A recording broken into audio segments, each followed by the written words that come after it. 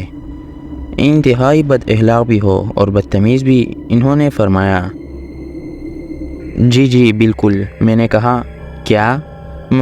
میرا مطلب ہے کہ بالکل نہیں، تم پاگل ہو کیا؟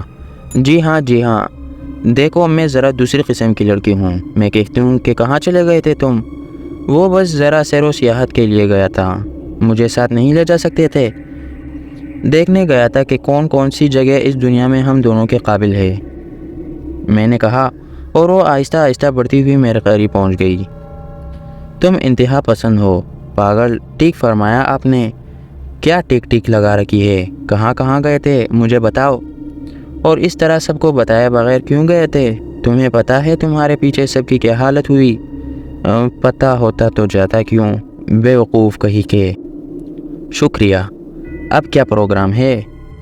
ناشتہ کر لیا ہے، دوپہر کا کھانا کھاؤں گا، میں نے کہا۔ شٹ آپ، نہیں کھاؤں گا، میں نے جواب دیا اور وہ ہنس پڑی۔ بس اب تیار ہو جاؤ، تمہیں پتہ نہیں ہے میں تمہارے لیے کس قدر پریشان رہی ہوں، اور پتہ ہے ان لوگوں نے کیا اڑانا شروع کر دیا تھا؟ کن لوگوں نے؟ انہی تمہارے گھر والوں نے۔ مکیاں اڑائی ہوں گی یا پتنگ اڑانا شروع کر دی تھی؟ کہنا شروع کر دیا تھا ان لوگوں نے کہ تم مجھے ناپسند کرتے ہو، اس لیے گھر سے بھاگ گئے ہو۔ فرح نے کہا۔ بکواس کرتے ہیں، تم سے حسین لڑکی تو میں نے روئے زمین پر دوسری نہیں دیکھی۔ جھوٹ بول رہے ہو، وہ اترا کر بولی۔ ہو سکتا ہے، میں نے جواب دیا۔ کیا؟ وہ پھر غصیلی لہجے میں بولی۔ نہیں، میرا مطلب یہ ہے کہ ہو سکتا ہے کسی کونے قدرے میں چھپی بیٹھی ہو، میری نگاہوں کے سامنے نہ آئی ہو۔ کون؟ وہی، میرا مطلب ہے تم سے زیادہ خوبصورت لڑکی۔ بہت زیادہ ظرافت کا مظاہرہ مت کرو، میں تم مردوں کی چالیں خوب سمجھتی ہوں۔ ظاہر ہے مردوں سے تمہارا واسطہ پڑتا رہتا ہے۔ کیا مطلب؟ میرے کردار پر طنز کرنا چاہتے ہو؟ ارے باپ رے، تم سے تو کوئی بات کہنا بھی بس مشکل ہی ہے۔ اچھا میں کہتی ہوں تیار ہو جاؤ۔ تمہیں معلوم نہیں ہے تمہاری وجہ سے میں نے کتنے طعنے سنے ہیں، کس کس نے میرا مذاق اڑایا ہے۔ لوگ یہ کہنے لگے تھے کہ تم مجھے پسند نہیں کرتے اور میں اس قابل نہیں ہوں۔ توبہ توبہ، کون لوگ تھے وہ؟ ان کے ناموں کی ایک فہرست بنا کر مجھے دے دو، سب کو ٹھیک کر دوں گا، میں نے کہا۔ اب اٹھو گے یا نہیں؟ بکواسی کرتے رہو گے؟ اٹھوں گا، سر کے بل اٹھوں گا، میں نے کہا اور اپنی جگہ سے اٹھ گیا۔ کیا مزے کی بات تھی، میرے ہونے والے بیگم صاحبہ یہ خاتون ہے جو کسی اون کی طرح میرے ناک میں نکیل ڈالنے کی کوشش کر رہی ہے۔ بہرحال میں تیار ہو گیا، وقت نے کہیں سے کہیں پہنچا دیا تھا، تو وقت کے ساتھ سفر تو کرنا ہی تھا۔ اب یہ الگ بات ہے کہ اس سفر میں میری ٹانگیں ٹوٹ جائیں گی، کیا کروں کیا نہ کروں؟ کوئی ایک بات سمجھ میں آتی ہو تو اس بارے میں کہوں۔ بہرطور میں نے لباس وغیرہ تبدیل کر لیا۔ گھر کے لوگوں میں فرح نے کوئی دلچسپی نہیں لی تھی، اور میں یہ محسوس کر رہا تھا کہ فرح نہ تو ان لوگوں کو پسند کرتی ہے اور نہ ہی یہ لوگ فرح کو پسند کرتے ہیں۔ عجیب لوگ تھے، ایک شخص کو داؤ پر لگا کر اس کے مستقبل سے کھیل رہے تھے، حالانکہ انسان اپنے معاملات خود بھگتتا ہے۔ اگر ان کا کوئی ایسا معاملہ تھا تو انہیں خود دیکھنا چاہیے تھا۔ فرح جیسی 30 مرحلہ کی لڑکی بھلا کون پسند کرتا تھا؟